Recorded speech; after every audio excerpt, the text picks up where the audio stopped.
Hai guys, kembali lagi di channel ini.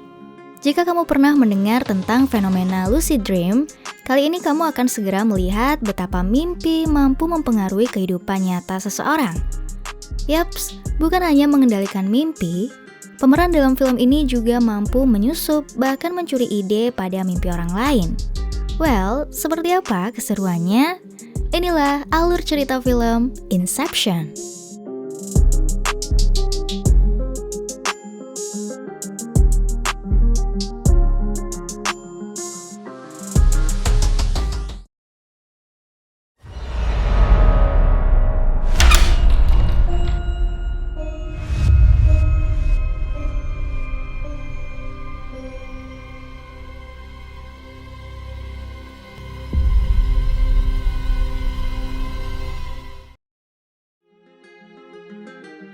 Seorang pria terdampar di tepi pantai dengan kondisi tak sadarkan diri.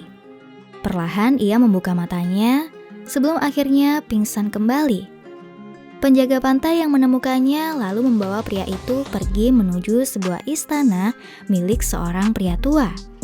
Tak disangka, pria itu mengatakan bahwa ia pernah melihat lelaki yang pingsan tadi di dalam mimpinya. Seketika kita disuguhkan pada potongan peristiwa tentang dari mana pria itu berasal. Ternyata pria tadi merupakan seorang ekstraktor yang bekerja untuk mencuri ide orang lain dengan cara menyusup ke dalam mimpinya. Dia bernama Dominic Cobb. Saat itu Cobb dan temannya Arthur mendapatkan klien yang bernama Saito. Kali ini misinya bukan lagi mencuri ide, melainkan menyusupkan ide pada pikiran seseorang. Target dari misi ini adalah seorang pewaris perusahaan besar milik Maurice yang menjadi saingan dari Tuan Saito.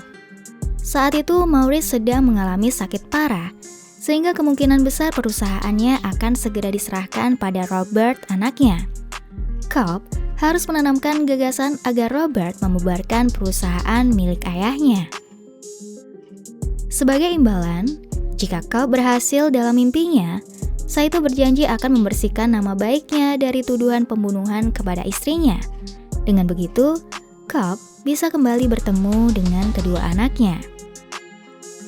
Cobb menerima tawaran itu lalu membentuk tim yang terdiri dari Arthur, rekan ekstraktornya, Ames, pemalsu identitas, Yusuf, si ahli kimia yang membantu membuat obat tidur, dan Ariadne, mahasiswa jurusan arsitektur yang akan membantu Cobb membuat labirin dalam mimpi.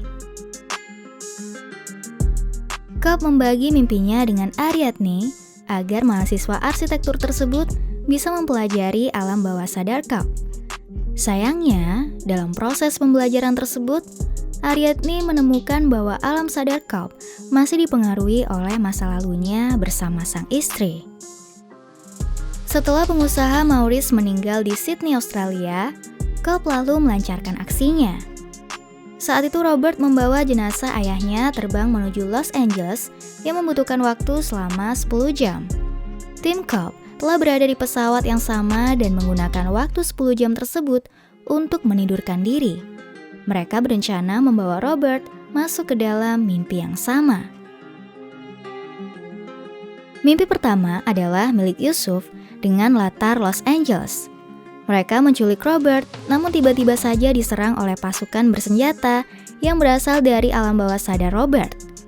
Tim Cobb berusaha menghindar dari serangan, namun Tuan Saito terluka parah akibat serangan tadi. Alhasil, Cobb mengurung Robert di sebuah gedung. Menurut Cobb, jika Tuan Saito sekarat dalam mimpi, harusnya dia bisa terbangun dari alam mimpinya tersebut. Namun karena obat penenang yang diciptakan Yusuf begitu kuat, itu membuat Tuan Saito pergi ke limbo. Sebagai informasi, limbo adalah tingkatan mimpi yang paling dalam. Di sana seseorang sudah tidak bisa lagi membedakan antara mimpi dengan dunia nyata. Dulu, Cobb pernah pergi ke limbo bersama dengan istrinya. Menurutnya, beberapa jam di dunia nyata rasanya seperti 50 tahun di limbo. Saat itu dia dan istrinya membangun dunianya sendiri melalui mimpi. Karena keasikan berada di alam mimpi, istrinya kemudian enggan kembali ke dunia nyata. Itu membuat Cobb terpaksa mengaktifkan totem istrinya. Totem adalah benda yang digunakan untuk mengetahui apakah seseorang berada di dunia nyata atau mimpi.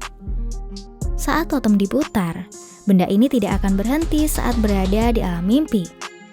Cobb mengaktifkan totem itu untuk menyadarkan istrinya bahwa mereka sedang berada di alam mimpi.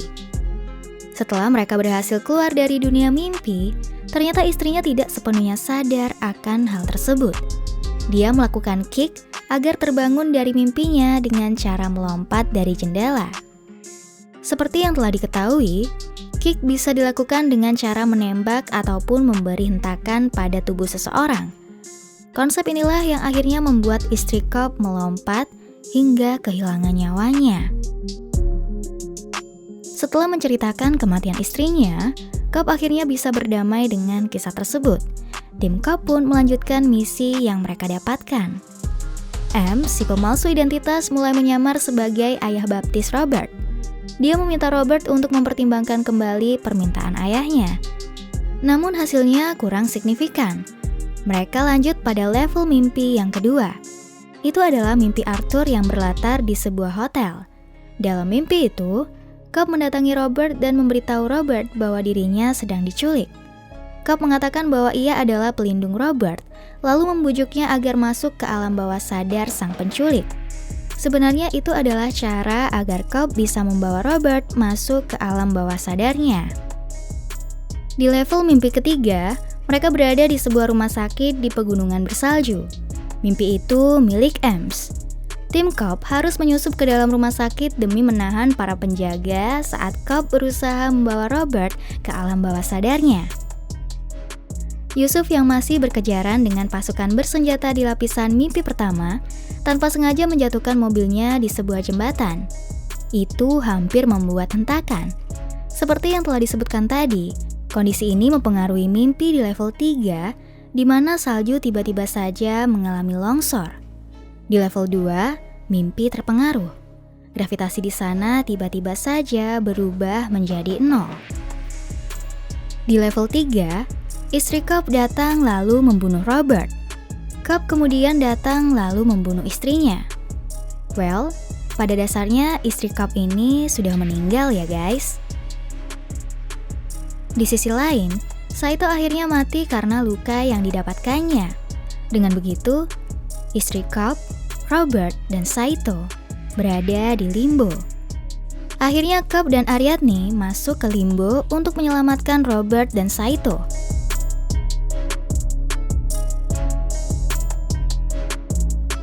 Di sana Ariadne membunuh istri Cobb lalu mencari Robert yang ternyata disekap di sebuah ruangan. Ia lalu membuat sentakan yang membuat Robert bangun menuju lapisan mimpi ketiga. Di sana dia menemukan ide yang telah ditanam berupa ayahnya yang terbaring lemah, sembari mengatakan agar Robert menjadi dirinya sendiri. Di sisi lain, Ariadne beranjak bangun dari mimpinya.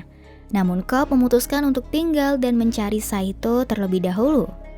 Seluruh level mimpi kemudian diberikan sentakan yang membuat para pemimpi di dalamnya terbangun. Yaps, kecuali Cobb dan Saito yang berada di limbo.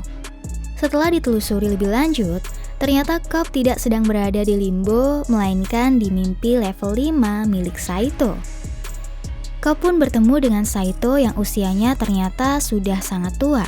Dia bahkan telah terjebak di sana selama 50 tahun dan menanti kedatangan Cobb untuk menyelamatkannya.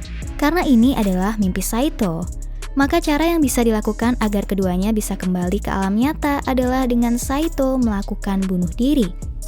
Saito kemudian mulai mengambil pistol yang ada di depannya. Cobb membuka mata dan mendapati para pemimpi lain yang telah terbangun di dalam pesawat. Sesampainya di Los Angeles, Cobb dijemput oleh ayah mertuanya lalu dibawa untuk bertemu dengan anak-anaknya.